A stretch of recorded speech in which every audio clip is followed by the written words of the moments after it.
Welcome friends, स्वागत है आप सभी का आपके अपने चैनल में दोस्तों। और आज मैं आप लोगों को लाया हूँ एक बहुत ही दुखद घटना है दोस्तों। जैसा कि आप सभी लोगों ने देखा होगा सोशल मीडिया पर जो मशहूर सिंगर थे सिद्धू मूसेवाला, उनकी मृत्यु हो गई है, उनकी डेथ हो गई है। तो इसी की आज मैं आपको कंप्लीट स्टोरी बताऊंगा कि आखिर क्या हुआ था, कैसे हुआ था, सारी चीज़ें आपको आपके सामने रखूंगा आज मैं इस वीडियो में दोस्तों। तो चलिए वीडियो को शुरू करते हैं दोस्तों। सबसे पहले मैं आप लोगों को बताना चाहूँगा दोस्तों, सिद्धू मूसेवाला। इस सिद्धू मूसेवाले के अगर आप लोग गाने सुनेंगे तो उसमें मोस्टली जो है गन को लेकर, गन कल्चर को लेकर ज़्यादा बढ़ावा दिया जाता था।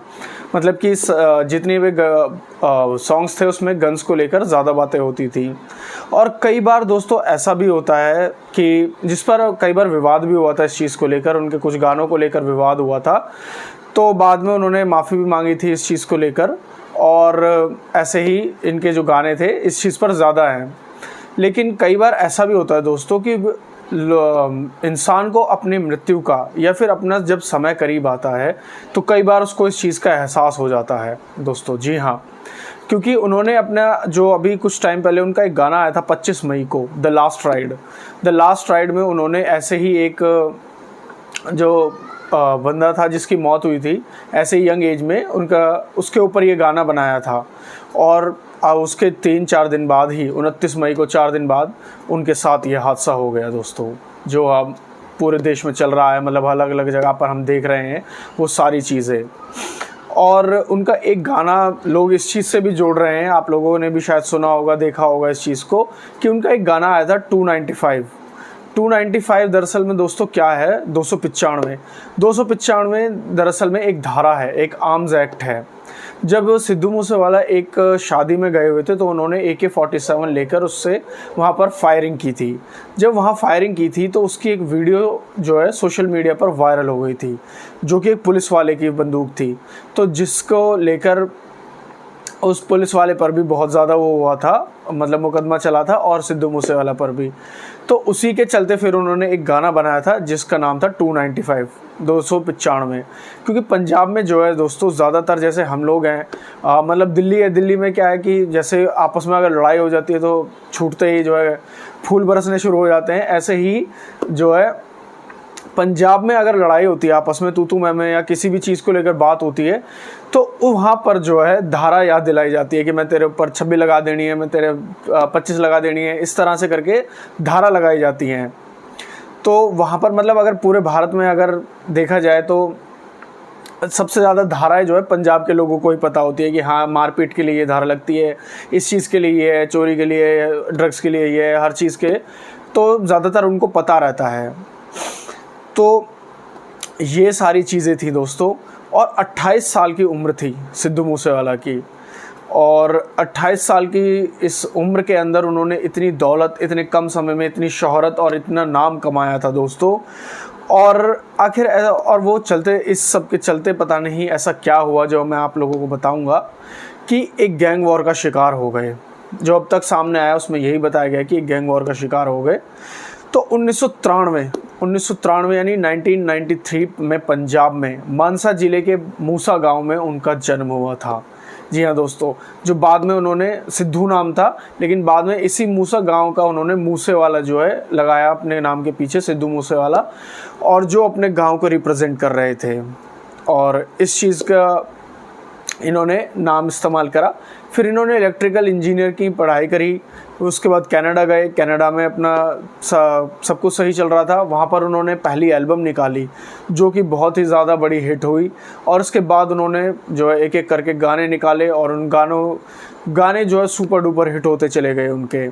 और उसी के साथ सारी चीज़ें आगे बढ़ती रही, और एक बेहतरीन सिंगर के तौर पर वो हम लोगों के सामने आए, सभी के सामने आए। और यूट्यूब पर भी उनको करोड़ों व्यूज़ मिल रहे थे हर चीज़ पर। अब जो है कि दो गैंग, दोस्तों हुआ क्या था आखिर ऐसा कि वो एक गैंग वॉर के शिकार हो गए दोस्तों। दो गैंग थे पंजाब में। अब इस चीज़ के लिए हमें पंजाब को, दिल्ली और कनाडा के कनेक्शन को समझना पड़ेगा। तो दो गैंग थे जिन गैंग में शुरू से ही बहुत ज़्यादा मतलब दुश्मनी थी, और ये चलती आ रही थी उस गैंग की दुश्मनी। तो इस गैंग में जो एक थे लॉरेंस बिश्नोई और गोल्डी बरार, और दूसरा गैंग था देवेंद्र बाम्बिहा का। जी हाँ दोस्तों, इन दो गैंगों के बीच में बहुत टाइम से मतलब दुश्मनी चल रही थी और सारी चीज़ें हो रही थी। अब लॉरेंस बिश्नोई जो है, हालांकि उनको मतलब सभी जानते ही हैं, उनका नाम जो है सभी ने सुना है। लॉरेंस बिश्नोई नॉर्थ इंडिया के एक बहुत ही जाने माने गैंगस्टर के तौर पर उनका नाम जाना जाता है, जो कि पंजाब के फ़िरोज़पुर में पैदा हुए थे और वहीं से उन्होंने पढ़ाई की और पंजाब यूनिवर्सिटी में पढ़े। वहाँ से एक दिन पेपर दे रहे थे, पेपर देते हुए वो वहाँ से बीच से उठकर चले गए, मतलब कि पेपर हुआ नहीं चीटिंग करने के चक्कर में, और वहाँ से चले गए। उसके बाद वो कुछ केस हुआ जिसमें वो जेल चले गए। जेल से आने के बाद भी उन्होंने 3 बार अटेम्प्ट किया था अपने कॉलेज के पेपर को, लेकिन वो हुआ नहीं। उसके बाद वो जो है कुछ लोगों से मिले और उसके बाद एक गैंगस्टर बने। ऐसे ही जो गोल्डी बरार जो दूसरे थे, गोल्डी बरार भी पंजाब के एक अच्छे खासे परिवार से थे, परिवार से हैं। और वो अब फिर उसके बाद वो कनाडा चले गए। कनाडा में जाकर वो वहाँ पर दोनों की दोस्ती हुई, मिले आपस में, उन्होंने वहाँ पर वो कनाडा के जाने माने गैंगस्टर बन गए और इस तरह से ये दोनों आपस में मिले और दोस्ती हुई। और फिर सिद्धू, अब ये क्या था कि जब पंजाब में क्या है दोस्तों, जब कोई ज़्यादा फेमस होता है, कोई ये पंजाबी नहीं है, हर जगह ही है दोस्तों, जब पैसा मतलब फेमस होता है, सारी चीज़ें होती हैं, तो कई बार प्रोटेक्शन मनी मांगा जाता है, प्रोटेक्शन मनी देना पड़ता है। तो सिद्धू मूसेवाला से भी प्रोटेक्शन मनी मांगी गई थी, लेकिन उन्होंने वो देने से मना कर दिया और कहा कि मैं प्रोटेक्शन मनी नहीं दूंगा। और फिर उसके बाद उनको धमकी दी गई, तो उसका भी उन्होंने यही जवाब दिया कि मेरे पास भी हथियार है जो हमेशा लोड रहता है, मैं कोई तुम्हें प्रोटेक्शन मनी नहीं देने वाला। अब ये चीज़ से जो है दुश्मनी और बढ़ी, लेकिन फिर भी सब कुछ ठीक चल रहा था, सारी चीज़ें सही थी। लेकिन बात बिगड़ती है 2020 के बाद, 2020 के बाद बात बिगड़नी शुरू होती है, जब एक मोहाली में एक नेता जो थे और लॉरेंस बिश्नोई के करीबी थे, उनकी मृत्यु हो जाती है, उनका कत्ल हो जाता है। तो वो चीज़ जो है यहाँ से बात बिगड़नी शुरू हो जाती है और उस कत्ल में जो है सिद्धू मूसेवाला के मैनेजर का नाम आता है, शगनप्रीत उसके मैनेजर का नाम था सिद्धू मूसेवाले का, जिसका नाम आता है इस कत्ल में। अब वो जो है, जो शगनप्रीत था, वो भारत छोड़कर ऑस्ट्रेलिया चला जाता है। लेकिन यहाँ पर जो लॉरेंस बिश्नोई और उनके गैंग को ये लगता है कि जो शगनप्रीत को भगाने में इनका हाथ, मतलब सिद्धू मूसेवाला का हाथ है, तो ये सारी चीज़ें जो है और इस दुश्मनी को बढ़ा देती है। मतलब उनको लगता है कि हमारे दुश्मन को ये वो सपोर्ट कर रहे हैं। और इसी बीच में एक एल्बम आती है, बम्बिहा बोले। जी हाँ दोस्तों, ये गाना बहुत ज़्यादा हिट हुआ था। अब बम्बिहा जो है, मैंने आपको बताया कि जो 2 गैंग थे उसमें से एक गैंग के लीडर का नाम था देवेंद्र बम्बिहा। तो यहाँ पर भी लॉरेंस बिश्नोई को ये लगता है कि ये इनको ज़्यादा सपोर्ट कर रहा है, बम्बिहा बोले मतलब कि इनका नाम चलता है, तो ये मेरे दुश्मन को ज़्यादा सपोर्ट कर रहा है यहाँ पर भी। तो इस चीज़ से भी दुश्मनी बढ़ जाती है। अब इसके बाद लॉरेंस बिश्नोई जो है कनाडा में गोल्डी बरार से संपर्क करते हैं और उनको बोलते हैं। उसके बाद गोल्डी बरार सीधे सीधे धमकी देता है उसको, सिद्धू मूसेवाला को धमकी दी जाती है गोल्डी बरार के द्वारा, और वो इस चीज़ को सीरियस मतलब नहीं लेते। वो कहते हैं कि तुमसे जो हो सकता है कर लो, मेरे भी पास हथियार हैं और मैं इन चीज़ों से नहीं डरता। अब सिद्धू मूसेवाला जो था वो पंजाब सरकार से सिक्योरिटी के लिए बोलता है, क्योंकि जान को खतरा था, धमकी मिली थी, तो सिक्योरिटी के लिए बोलता है और वहाँ पंजाब सरकार द्वारा सिक्योरिटी दिलाई जाती है। 6 कमांडोज दिलाए जाते हैं और साथ ही साथ सिद्धू मूसेवाला एक बुलेट प्रूफ गाड़ी भी खरीदते हैं। अब मानसा से सिद्धू को टिकट मिलती है इसके बाद कांग्रेस पार्टी में, और वो वहाँ से लड़ते हैं। हालांकि वो हार जाते हैं, 63,000 वोटों से आम आदमी पार्टी से जो है जीत जाते, मतलब हार जाते हैं, आम आदमी पार्टी जीत जाती है। और 28 मई फिर वो दिन आता है दोस्तों, 28 मई को पंजाब सरकार एक ऑर्डर पास करती है सभी वीवीआईपीज़ के लिए कि उनको जो सिक्योरिटी दी गई है उसमें से वो कुछ सिक्योरिटी हटाएंगी नहीं, बल्कि कुछ सिक्योरिटी को कम कर देंगी, क्योंकि जो उस पर पैसा बहुत ज़्यादा खर्च हो रहा है और उस चीज़ को किसी और पर लगाया जा सके। तो उस 42 लोगों की लिस्ट बनती है और उस 42 लोगों में सिद्धू मूसेवाला का भी नाम था दोस्तों। अब वहाँ पर ये चीज़ होती है कि सिद्धू मूसेवाले को 6 जो कमांडो दिए गए थे उसमें से 2 कमांडोज को वापस ले लिया जाता है, तो 4 कमांडोज बच जाते हैं सिद्धू मूसेवाला के पास। अब 29 मई का दिन आता है दोस्तों। वो अब 29 मई की जब तारीख आती है तो शाम लगभग 4:30 से 5 बजे के करीब सिद्धू मूसेवाला अपने एक फ्रेंड और अपने कज़न को लेकर, पड़ोसी जो था फ्रेंड, उसको लेकर अपनी नई गाड़ी में, मतलब जो थार एक नई गाड़ी ली थी उसको लेकर वहाँ से चलते हैं। बुलेट प्रूफ गाड़ी नहीं लेकर जाते हैं। और उसी दिन 29 मई को पंजाब सरकार के कुछ इवेंट्स थे, कुछ फंक्शंस थे, तो जो 4 कमांडो थे उसमें से भी 2 कमांडोज़ को वो वहाँ पर ले जाते हैं। हालांकि ऐसा होता है, जो VVIPs को कमांडोज़ दिए जाते हैं, अगर सरकार को ज़रूरत होती है तो वो ज़रूरत पड़ने पर वापस ले लेती है कुछ समय के लिए। तो उन 4 में से 2 को जो है सरकार ले लेती है और 2 बचे रहते हैं अभी भी। लेकिन सिद्धू मूसेवाला उन 2 को भी घर पर ही छोड़ देते हैं और वो वहाँ से अपने रिश्तेदार, जो एक बीमार रिश्तेदार थे, उनको देखने वहाँ जा रहे थे। एक गांव था खारा बरनाला, वहाँ पर जा रहे थे, जो 8 से 10 किलोमीटर दूर था। तो वहाँ के लिए वो निकलते हैं अपने दोस्तों के साथ और नई गाड़ी लेकर जाते हैं। बुलेट प्रूफ गाड़ी नहीं लेकर जाते, थार से जाते हैं।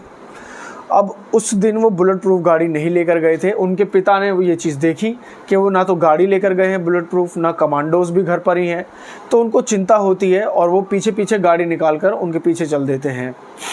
अब लगभग अभी गाड़ी जो है 5 किलोमीटर दूर ही चली थी दोस्तों।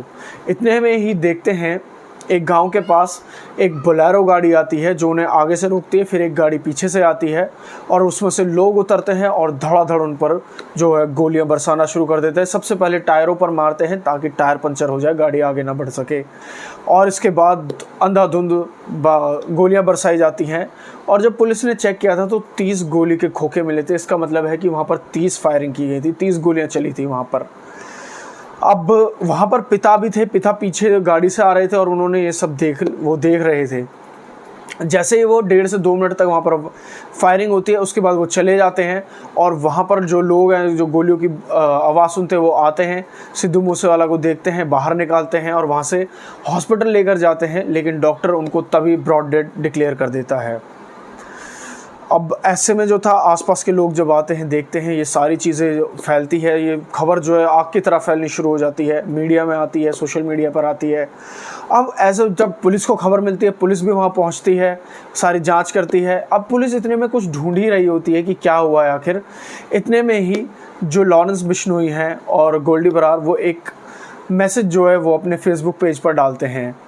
वो उसमें ये लिखा हुआ था कि हमने अपने भाई का बदला लिया है, क्योंकि जो वो लॉरेंस बिश्नोई के, जैसे मैंने आपको बताया, मोहाली में एक कत्ल हुआ था जिसका नाम था विक्की मिद्दू खेड़ा का हमने बदला लिया है। और हमने इसको, वो बोलते हैं कि मैंने जयपुर से भी इसको कॉल करके बोला था और उसने बोला कि मुझे किसी की परवाह नहीं है और मैं इन सब चीज़ों को, मतलब कोई परवाह नहीं करता हूँ इन सब चीज़ों की। तो इस चीज़ को लेकर भी वो गुस्से में थे और इस चीज़ का मैंने ये बदला लिया है, इंसाफ किया है अपने भाई का। और भी जो लोग इसमें शामिल थे वो भी तैयार रहें और भी आगे ऐसा ही मतलब होगा, और हमने इंसाफ कर दिया आज अपने भाई का। उसमें ये लिखा हुआ था साफ साफ, जय बलकारी लिखा हुआ था लास्ट में। अब ये सारी चीज़ें जब सामने आई तो सारी चीज़ें क्लियर हो गई कि उन्होंने खुद ही बोला कि हमने ये किया है। उसके बाद जो पुलिस ने अपनी जांच कर रही है, जो शूटर्स हैं उनको ढूंढ रही है, पकड़ा जाएगा, वो ढूंढ रहे हैं कहाँ पर मिलते हैं, देखते हैं क्या होता है आगे। और ये अभी तक पुलिस का मानना ये है कि ये 2 गैंग्स के बीच की लड़ाई थी जिसमें सिद्धू मूसेवाला की जान चली गई, उनका कहना ये है। अब बाकी जो होगा आगे देखते हैं दोस्तों। तो ये वो पूरी कहानी थी सिद्धू मूसेवाला की, बाकी आगे देखते हैं क्या होता है। आज के लिए बस इतना ही दोस्तों। अगर वीडियो अच्छी लगे तो उसको लाइक कीजिएगा, चैनल को सब्सक्राइब कीजिएगा और वीडियो को ज़्यादा से ज़्यादा लोगों के साथ शेयर कीजिएगा दोस्तों। जय हिंद।